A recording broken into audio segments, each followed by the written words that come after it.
Valeu, galera. Mais uma vez aí, agradecendo a vocês aí a audiência, a presença. Como sempre, pedindo para vocês dar uma moral. Se inscreve, curte, compartilha, comenta. Aqui a gente não pede pix. O Tudo é Pauta é um ambiente de comunicação para receber pessoas poderosas, empoderadas, com estrada, palavra e contribuição, como o parceiro Tiburcio está com a gente hoje, e de outras pessoas bacana e legal que a gente espera que você assente aqui. Acima de tudo, é o nosso social. É onde a gente faz a nossa governança, já que a gente é um conversador. Conversador, fofoqueiro não. Então vai lá, galera. Curte, se inscreve, compartilha. Tibúrcio, vulgo Antônio ou Antônio vulgo Tibúrcio? Antônio Tiburcio. Antônio Tibúrcio. Pô, quero te agradecer que está com a gente aí nesse bate-papo Tudo é Pauta. É um ambiente que, sinceramente, brincadeira à parte, a gente criou para trocar uma ideia com os amigos. Amigo que a gente admira, a gente respeita, que a gente sabe que tem uma história, tem estrada, tem história no social, tem história de vida. E essa história eu queria que você mesmo contasse. Divide ela como você quiser, e a galera e o espaço é seu. Bem, Regis, aqui é como ir no Jô Soares, ir no Bial, né? O nervosismo é o mesmo, né? Porque é um grande gigante fazendo perguntas que pode te deixar em maus lençóis. Mas é um cara que eu sei que é parceiro, então vai facilitar a minha vida, né? Para contar Até essa da história. Bey. E aí, hoje eu sou muito feliz, né, de estar aqui. Vamos agradecer também os telespectadores, os seus seguidores aí, que eu sei que são muitos. Você é um grande mentor dessas, oriundo de uma favela, né, cara? Então, essa superação é o que nos inspira a seguir, rapaz. A gente ganha de um lado, perde de outro, cai de um jeito, cai em pé, cai igual gato, mas a gente segue, Reginaldo, a gente nunca para, né? Então, com isso, a gente vê que hoje a gente tem inspirações.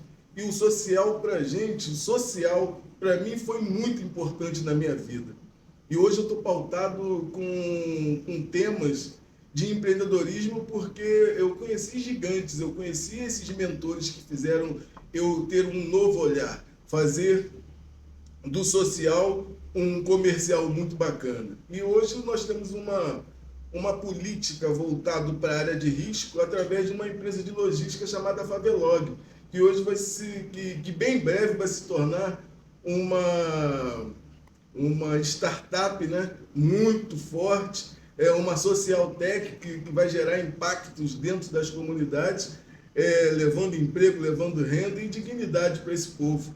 É melhor levar um emprego e renda do que levar uma cesta básica, né, Regis? Pô, não, total. Isso tá na história da nossa vida, né? A gente que divide o ativismo social, eu e você, uma galera que tá aí, Brasil afora, e Brasil afora mesmo, muito mais do que aqui, o Rio de Janeiro, mas tá pelo Brasil muitos parceiros que começaram junto, né? Que tem essa história da responsabilidade social, muito por causa da nossa própria história e a nossa própria história pautando a nossa vontade de fazer alguma coisa. Então, Antônio, nós sabemos que a cesta básica ela é fundamental enquanto um objeto de urgência e emergência, Sim. mas ela não supre uma coisa chamada promoção humana. Ao contrário, dependendo de como ela é ministrada, em que tempo ela é ministrada como ajuda, ela tira a autoestima, ela tira o desejo de você fazer uma reparação cidadã e se colocar com dignidade humana. Isso limita o cidadão, né? Limita. Então vamos lá, para a galera que nos ouve entender. Nós não somos contra. Não, Não nunca, é isso. pelo contrário. O que a gente gostaria é que outras políticas, e aí não política partidária, e nem muito menos só a política pública, mas a política de desenvolvimento social da sociedade, olhasse e depois, irmão? E depois que a fila da cesta básica é suprida?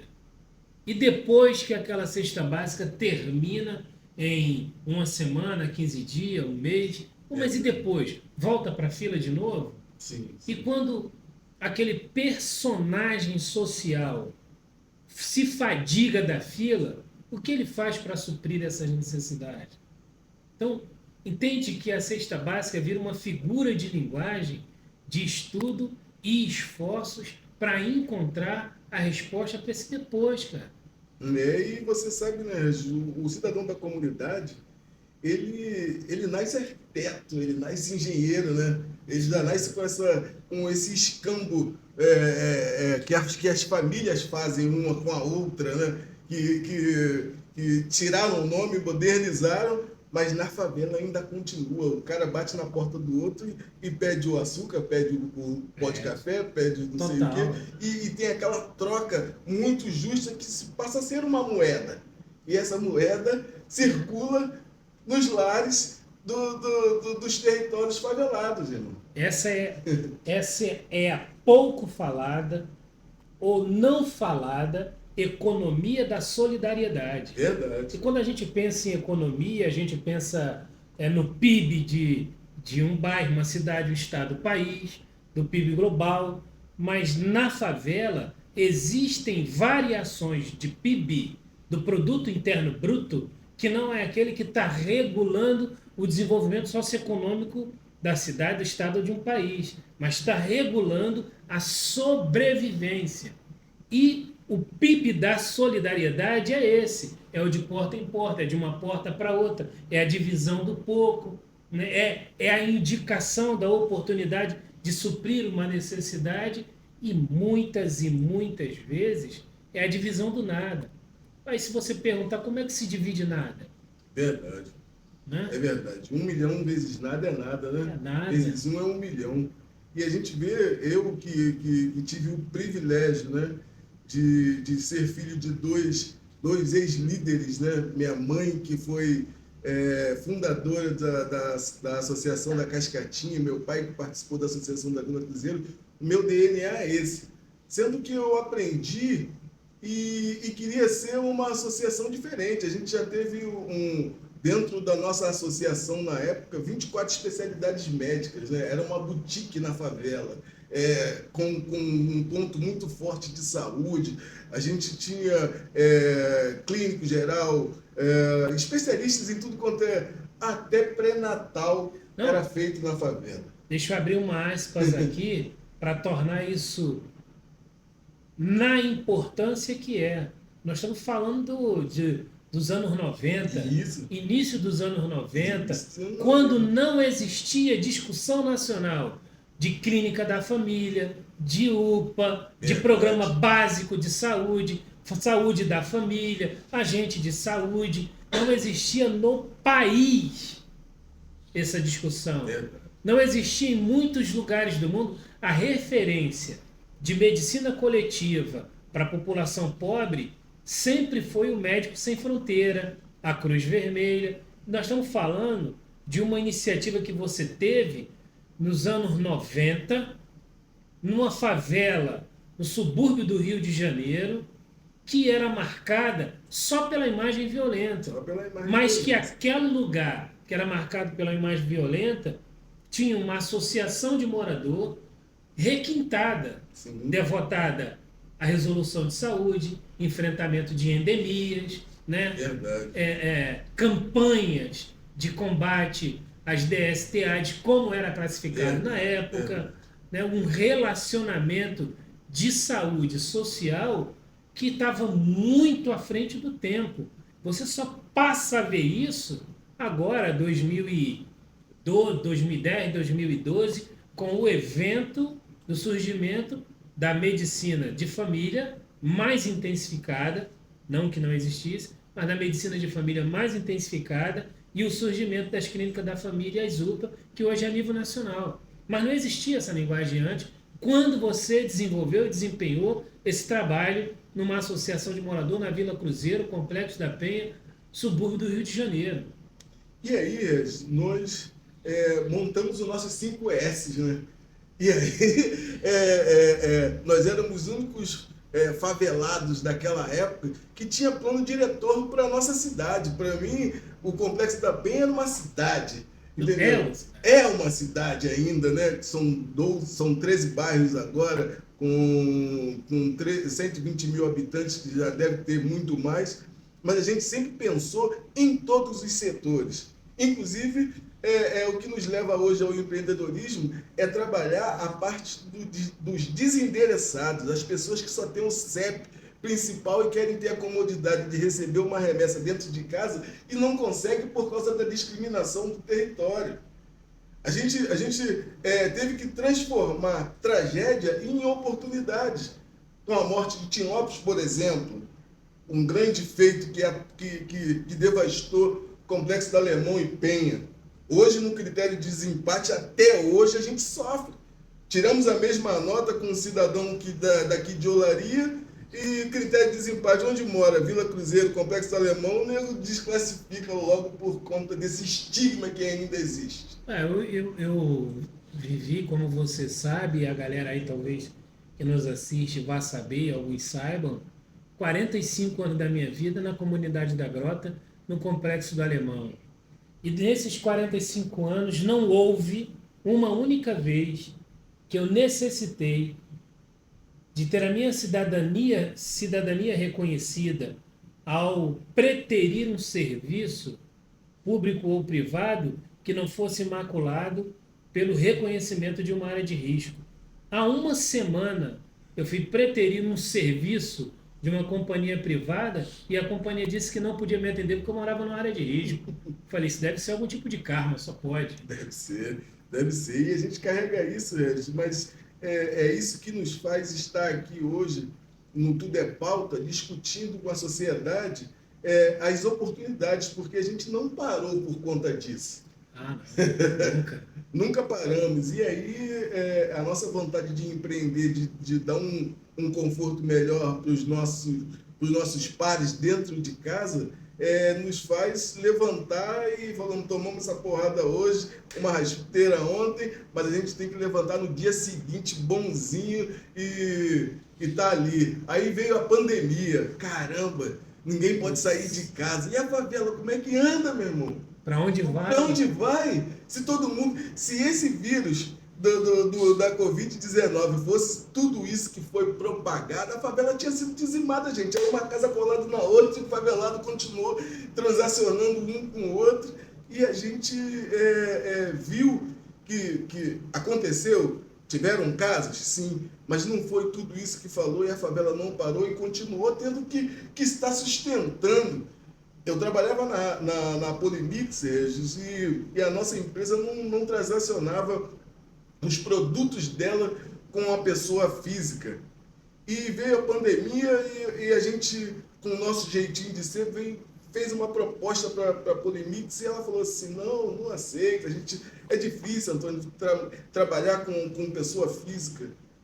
E aí eu pedi um teste naquele momento, com cimento, não tinha carro adequado, pedra que tinha que ter o frete, e aí montamos um CRM dentro da favela para vender para esse gigante que tinha ao lado da Polimix, e foi o que segurou a empresa e que está lá até hoje. Então, você vê que dentro da favela, o cidadão, quando ele é contemplado, né, porque ali tinha também a oportunidade de comprar o produto mais barato, né, saindo direto de uma mineradora e tal, mas o favelado ele acolhe, irmão. E com isso, total. você vê que nós somos 4 bilhões em vendas aí no Rio de Janeiro, e a favela ela sustenta muitos players de sucesso aí, né? Há um ano atrás, eu participei de um trabalho de discussão de empreendedorismo na favela. E aí eu trouxe uma abordagem de possibilidade de encerramento de algumas empresas sem a favela. E fui confrontado pelos grandes empresários da Uniconto.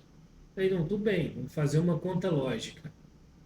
A indústria de vela, sem a favela e o cemitério estava de pé? Não. A indústria de vela, sem as favelas e os cemitérios estavam de pé? Então são lugares renegados na sociedade. Verdade. A indústria de fósforo, é assim que fala, né? Sim. A indústria de fósforo estava de pé sem a favela? A indústria de copo descartável estava de pé sem a favela? Com o vigor que está? Outras indústrias de alguns ativos próprio do consumo de escala das favelas e periferia não estariam de pé e não continuariam existindo sem a favela.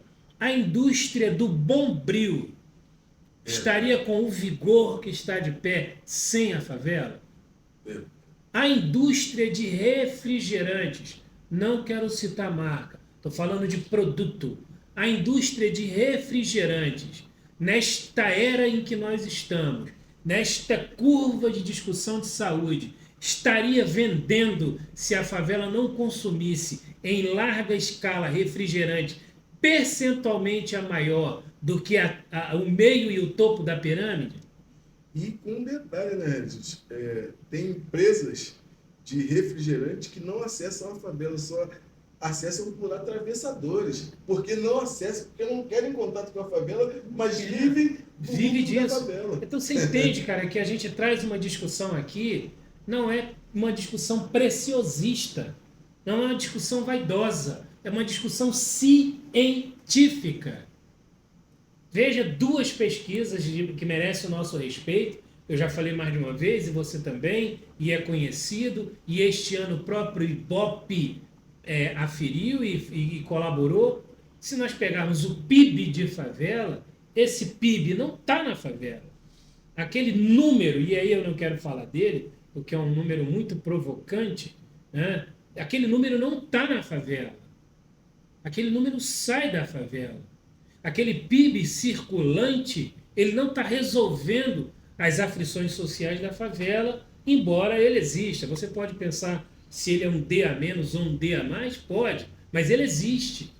Tanto existe que você cria uma estratégia de venda de um ativo da construção civil inimaginado no consumo em escala. E, de repente, o consumo não é só em escala, como o consumo acaba resolvendo o problema numa época global de redução de lucro e de consumo no mundo inteiro. Então, Antônio, meu amigo, o empreendedorismo, sem nenhum exagero, vai paulatinamente ocupando um lugar de transformação social inimaginável para qualquer camada da sociedade na favela, e a favela vai sim, junto com os debates e discursos de favela potência, revelando a potência que é para o desenvolvimento econômico do bairro, da cidade, do estado e do país. É verdade. É verdade. Você falou aí de um tema muito bacana. Quando você fala também de Ibope, eu sou um favelado que trabalhei no Ibope, né? E aí, o que acontece? Eu trabalhei na diretoria do Ibope, foi meu primeiro emprego, eu entrei lá como office boy, depois fui representante da diretoria, né? De algumas pautas. E o que acontece? Eu queria, aquilo ali foi uma escola para mim, né? Você lidando com aqueles caras, Carlos Augusto Montenegro, Paulo Sá de Montenegro, a família Montenegro em modo geral, né? Que dominava a pesquisa. E eu tive a oportunidade de conhecer o Carlos Augusto Montenegro, cara, e o pai dele, que eram os fundadores do Ibope. E aqueles caras, eles faziam tabulação na mão, irmão. Não tinha, eles não usavam calculadora para fazer aquela estatística. Não, eles faziam na mão. Os dois só faziam na mão. Aprenderam assim.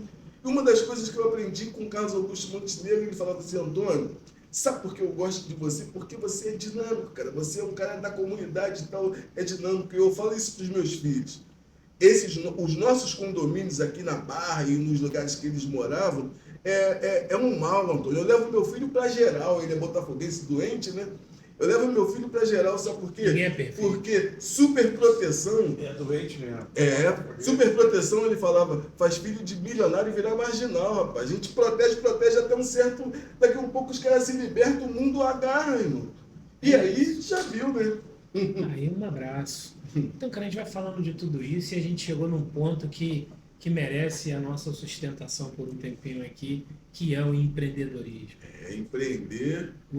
O empreendedorismo, junto com uma resolução e uma mostra e uma redenção social da favela, é também uma prospecção do futuro, né? Segundo o próprio Ibope que a gente citou aqui, e até reconhecimento aqui antes do Ibope, como a Favela Holding, da parceira da CUFA, Sim.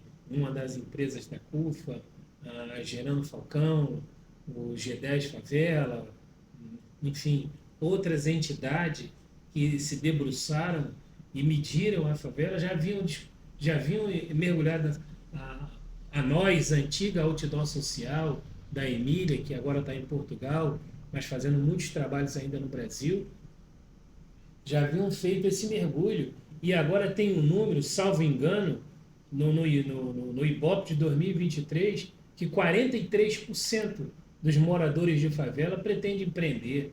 O que quer dizer que isso mostra para a gente um cenário não só do interesse pelo empreendedorismo, mas o amadurecimento intelectual, a compreensão de mundo e um novo desejo que não é mais o desejo da carteira assinada só, ou o serviço público como uma opção de prospecção e crescimento.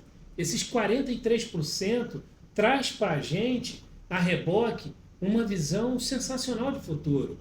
Num futuro muito próximo, Antônio, essa juventude desses 43% vão estar definitivamente construindo um novo modelo de favela, que vai permanecer sendo a favela, mas rica de outras dignidades que acho que até hoje foram ausentes para todos nós. É verdade, Regis. A gente que procura, né, o entendimento, a sabedoria através da leitura, eu, você me deu um livro, né, na época do Invest, e que tem uma passagem que fala da World Wit, que é uma escola de empreendedorismo, né, que é uma das maiores do mundo. E aquilo ali me trouxe assim uma inspiração para seguir. E uma das coisas que eu vejo que eles conseguem construir é, é uma escola de empreendedorismo junto com o ensino médio. Então, os caras utilizam já que nas escolas públicas e privadas dos países que eles acessam, esse período e essa faixa etária de alunos que já estão ali e eles montam a cátedra ou as matérias de empreendedorismo para o cara já sair empresário. E aí, com isso, Regis, eu venho discutindo isso ao longo, com as oportunidades que a gente tem de falar com o prefeito, de falar com o governador. Eu acho que tinha que acabar esse segundo grau agora e colocar a escola de empreendedorismo para essa galera começar a se empoderar como empreendedor de verdade. Antônio, a gente tem no Brasil um tesouro, uma entidade chamada Julia Achievement. A Julia Achievement, ela é uma entidade norte-americana social, Sim, especializada em empreendedorismo, sim, tem mais de um século de existência e conheci. está no Brasil há alguns anos, buscando um espaço de penetração. Recentemente eu falei com um dos grandes incentivadores da Julia Achievement, falei para eles o seguinte: o resultado que vocês tiveram até hoje foi satisfatório? Não. A resposta. A parceria direta com a unidade escolar resolveu a expectativa? Não, foi a resposta. Falei, pois é, porque o cliente de vocês, que embora esteja também nessa caixinha, ele está a maior no próprio território. Quem sabe não é o tempo, e aí é claro que foi uma expressão provocativa, rica de profundo respeito pelo que a Julia Achievement é. Quem sabe não chegou a hora de vocês deixar as caixas modelada e adequada, como imaginado por vocês, e mergulhar no território do cliente fim, que é entrar na favela, né, criar parceria com as entidades sociais local, com as associações de morador, com as igrejas, com as unidades de matriz afro, os terreiros de candomblé ou de outras variações que estejam lá. Então, criar realmente uma rede interna e aí sim levar essa oferta por dentro, do que levar na margem. Porque tem essa educação financeira e a Julia Achievement é que vem transformando no último século essa educação de base norte-americana, que é tido o país e o mundo da grande economia e do saber, podia estar fazendo aqui, cara. Mas são esses caminhos, ô Antônio, são as trilhas que usam para chegar na favela, que tornam a favela mais longe do que de fato é. Antônio, Reginaldo, peço licença aí para uma pergunta. Você acha que o empreendedorismo seria uma ferramenta para a gente, como é que eu falei, empoderar essa coisa da potência da favela? Seria uma ferramenta de empoderamento para a potência da favela? A favela, Marcão, já é uma grande potência. Foi aquilo que o início do nosso papo. O favelado ele já nasce empreendedor, ele já nasce arquiteto, ele constrói onde uma empresa de engenharia e demais não constrói. Ele só precisa ele precisa ser bancarizado, ele precisa ter o apoio, ele precisa ter esse acompanhamento financeiro, porque ele ainda não sabe lidar com o dinheiro. Então ele precisa se modelar para que aquele dinheiro que ele ganha, que ele acha que é dele, que ainda não é dele, parte daquilo ali é dele, ele utiliza tudo para os fins dos lares, porque você imagina o cara da favela, um empreendedor que começou a ganhar um dinheirinho e o filho começa, pai, eu quero traquinas, eu quero chocolícia, eu quero não sei o que e tal, não sei o que, e o cara que não teve a oportunidade de ver aquela oportunidade de dar. E aí, muitas das vezes, o negócio não vai à frente por conta desse não acompanhamento financeiro que ele tem, porque ele acha que aquela arrecadação é dele e não é. Então, o empreendedorismo ele veio para salvar o mundo. E principalmente o cara da favela, porque o cara já é dinâmico. Ele vem de... você hoje, né, devido a uma parceria que teve aqui na época política, né, com o falecido Jorginho, nós temos os dois complexos, o complexo da Penha Alemão, os dois maiores complexos do Rio, com o maior número de universitários do Rio de Janeiro. Então, você vê que a galera, quando tem a oportunidade de acessar, ela cai para dentro, irmão. Não tem esse negócio, não. Ela vai aprender e com a malandragem da favela, mais a sabedoria da instituição, ele vai ser melhor do que os outros. Então, o favelado ele só precisa ser empoderado, ele só precisa ser acreditado. Aí, uma iniciativa que o Regis me deu a oportunidade de conhecer foi o Investe Favela. Esse negócio de bancarizar o favelado, você vai ver que lá na frente o resultado vai ser muito dinâmico. Você vai ver muitos favelados milionários.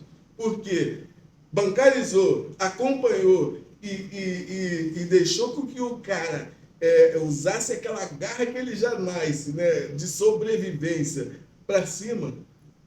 Nós vamos ser os melhores. E aí, não, é claro que você está falando e nós sempre falamos, isso não é um resultado agora. Sim. Agora é a iniciativa.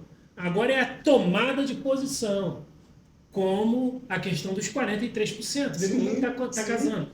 Os 43% de intenção na população de favela, segundo o IBGE, 13 mil favelas, um pouco mais de 17 milhões de habitantes, 43% de 17 milhões de habitantes desejam empreender ou já iniciar algum tipo de empreendedorismo. É claro que, numa linguagem capitalista, parte desses empreendimentos fica no chamado Vale da Morte. Sim. Mas os que evoluírem, os que passarem do chamado Vale da Morte, serão com segurança esses potenciais novos milionários nascidos da favela. E para isso, gente, isso é uma década, 2 décadas, mas sem a iniciativa de agora, seria mais 1 milhão de anos, mais, será, fora, salvo exagero aqui, seria mais 300 anos, 200 anos. Mas colapso. com essa iniciativa, essa tomada de iniciativa e esse cenário estatístico, sim, em 20 e 30 anos, novos milionários 100% nascidos de favela, viventes em favela e com negócios de favela, surgirão com segurança. Afinal, são 43%, e um percentual que tende a crescer pelo grande atrativo que é o empreendedorismo. É verdade. Eu acho que esse empoderamento aí, gerado aí pelo empreendedorismo, vai criar assim, uma oportunidade da favela escrever a sua própria história, entendeu? Sem o estereotipo de terceiro. Você vê a história da favela sendo contada por os olhos exteriores, né? Da favela. Vamos dizer, esse filme aí, vamos lá, Cidade de Deus, cheio de estereótipos. Não, isso não é legal para a favela. Eu penso assim, né? E eu acho que quando você dá a ferramenta, acho que gera essa oportunidade. Eu acho que tudo que acontece na favela, ela contribui para o desenvolvimento, né? E aí o que acontece? Nós temos um histórico de tragédias, né? A gente acostumou a transformar tragédia em oportunidade. E especificamente aqui do Complexo da Alemão e Penha, nós temos estigmas muito grandes, né? Tragédias faraônicas, né?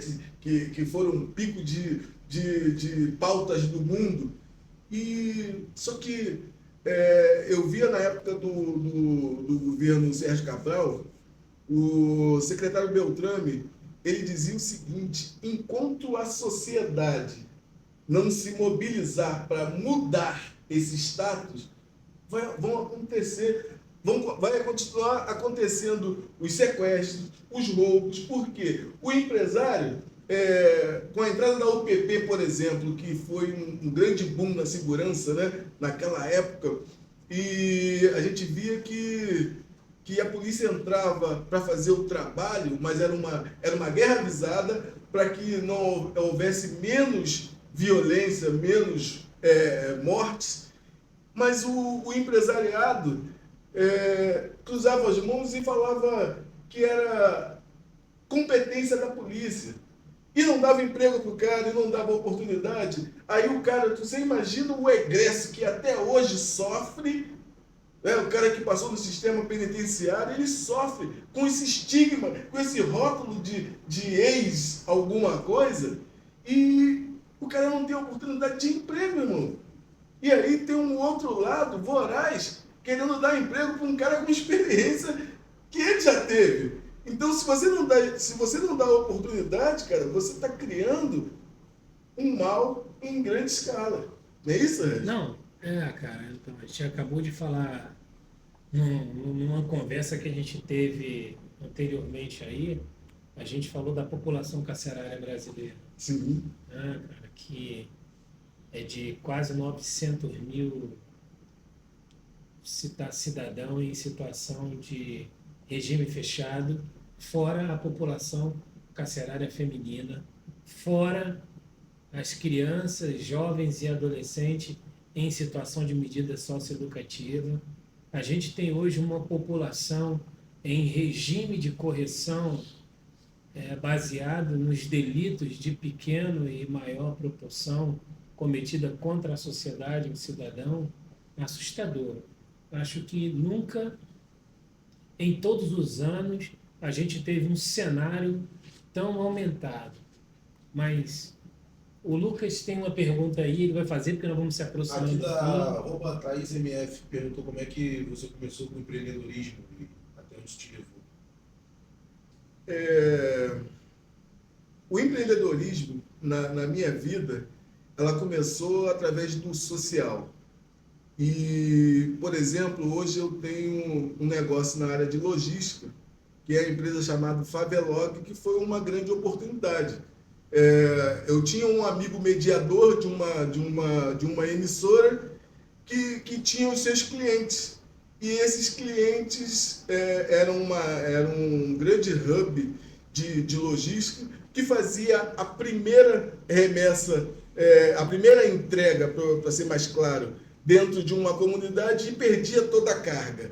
E pediu se a gente queria fazer essa experiência de entregar as 50 remessas. E a gente, a partir dali, a gente fez a primeira, fez a segunda, e logo em seguida a gente desenhou um modelo de negócio nessa área, a partir da liderança comunitária. Porque a liderança ela é importantíssima nessa triagem de um courier, a liderança é importantíssima na geografia de um território. Porque nos bairros desendereçados, para você ter uma ideia, o cidadão de dentro da favela, ele continua colocando os nomes antigos. O Beco da Dona Maria, que hoje é a Estrada José Rucas, ela continua falando que é o Beco da Dona Maria, que não está em lugar algum. E muitas das vezes as empresas não têm sucesso por conta de não saber desmistificar ou desmembrar esses endereços. E o cidadão da favela, ele é importantíssimo nessa operação.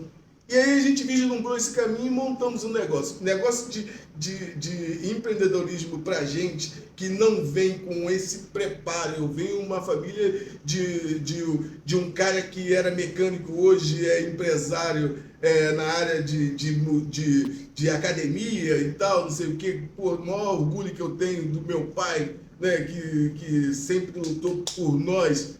E a minha mãe, costureira, arrematadeira, mas ela me dizia uma coisa, o seguinte, cara, eu trago isso para minha vida. Ela falava: filho, se você não consegue carregar peso, você tem que pensar. Então eu resolvi pensar. E aí, nesse pensamento que a gente vai dando nossos pulos aqui, outro pulo carregar ali. peso não é nada bom. Não é nada bom, né? É daí até, inclusive, que tem Inclusive, a gente ouve muito essa frase: enquanto descansa, carrega peso. E a galera acha que isso é uma piada, né?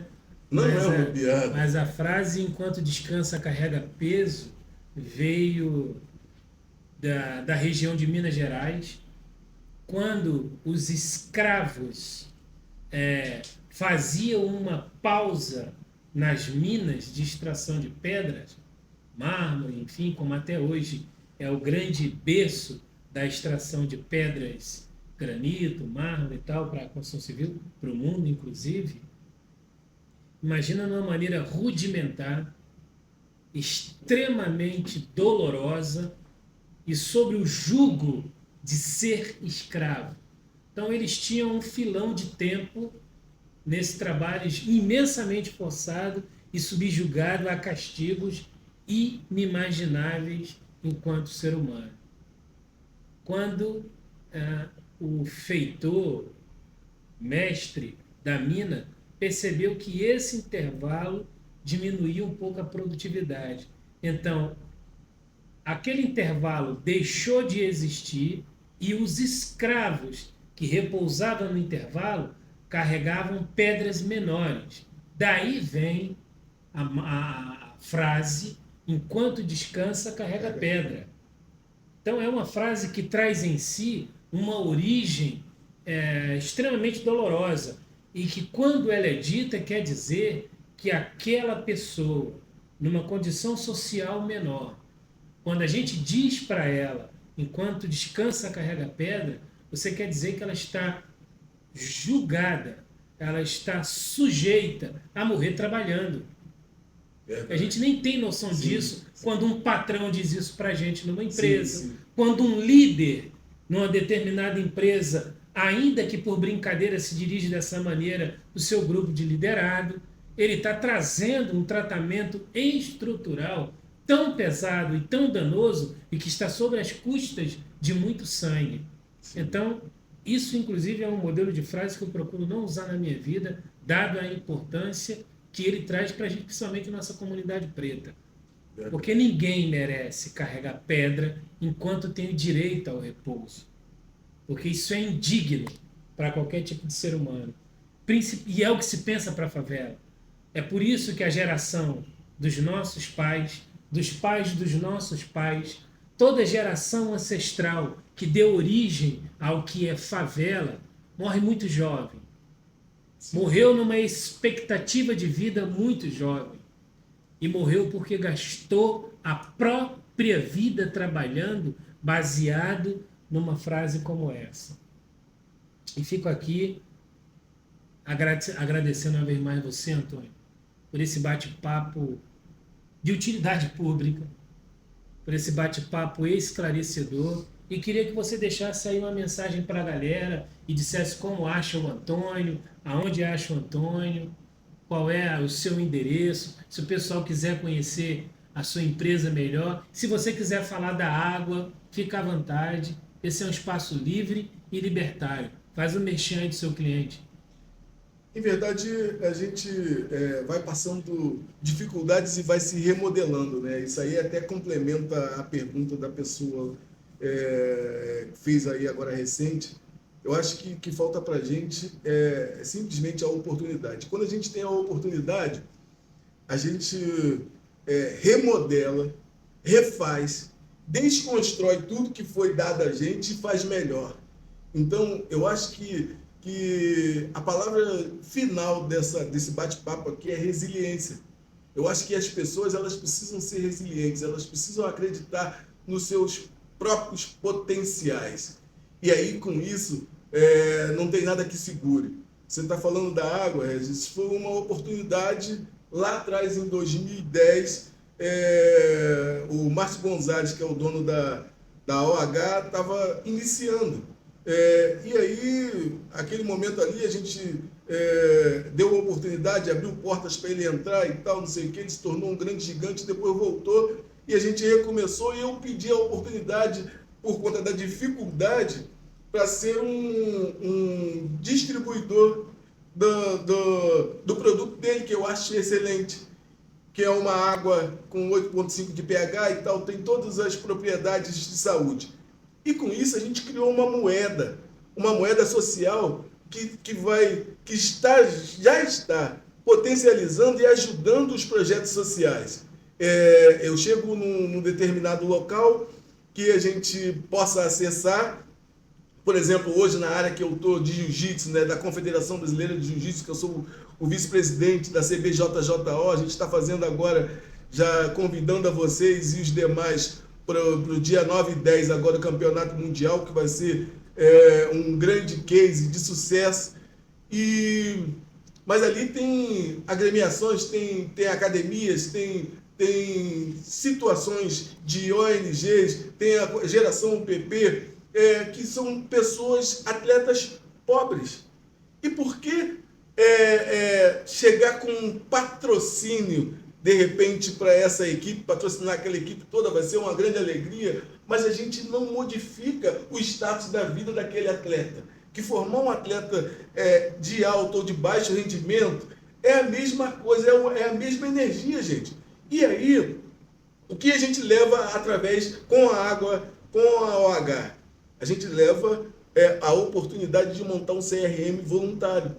E a equipe se mobiliza, começa a vender aquele produto e passa a pagar com a mesma dignidade dos demais atletas a sua própria inscrição. Então, com essa moeda, a gente vai implementando o empreendedorismo, como a gente está fazendo agora o Instituto Voa Luta, a gente está indo à luta sem essa dependência de ninguém. Então, gente, resiliência. Eu acho que nós temos aqui vários sucessos, nós temos aqui um complexo diverso, com grandes nomes, pessoas que saíram do Complexo da Penha, que saíram do Complexo do Lemão, que saíram dos demais complexos, que hoje estão vivendo uma vida muito boa, porque tiveram a coragem de resistir e nessa resistência a gente vai para frente e com certeza é um futuro melhor. E eu tenho que agradecer em nome do nosso time, sabe? Eu tenho que agradecer a você que sempre abre oportunidades para a gente com esse foco de empreendedorismo. Eu acho que nós temos que colocar na cabeça das lideranças comunitárias, que são o abre-ala das favelas, que são a porta principal das favelas, a liderança empreendedora. O líder comunitário ele tem que ser um empreendedor, ele tem que ser um empresário, ele não deve ficar esperando a oportunidade política, que eu acho que é pertinente. Eu acho que o líder ele é de oportunidades, mas quando você empodera um líder, você capacita ele para ser um empresário daquele negócio que ele está gerindo ali, ele vai muito mais adiante. É isso aí. Vamos lá, resiliente para frente. Verdade. Obrigado. Valeu, galera. Valeu.